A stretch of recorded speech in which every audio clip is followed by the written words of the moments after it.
الشرطي عندنا قيادة الشرطة وتحت تهديد السلاح راح سرق ولزمنا وانسجن. اجى العفو طلع، هسه يجي يوقف يعلى مسؤول محلي ويقول له شنو سويت؟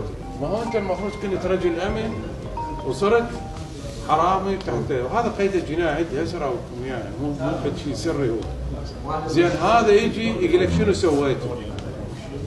من توقفني واحكي وياك وما ادري شنو، هذه قمه خلينا نقول ما اعطاني حريه للراي العام.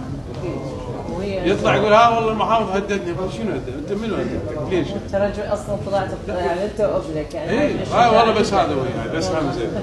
هاي شوفي هذا قيس الجناح رويته يا سيدي الدكتور. تفضل.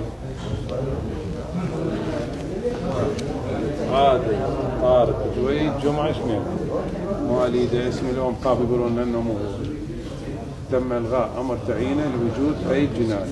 شوف فك من الوظيفه كان يعمل منتسب في قياده الشرطه. شنو السجل؟ قياده سلاح وسرقه.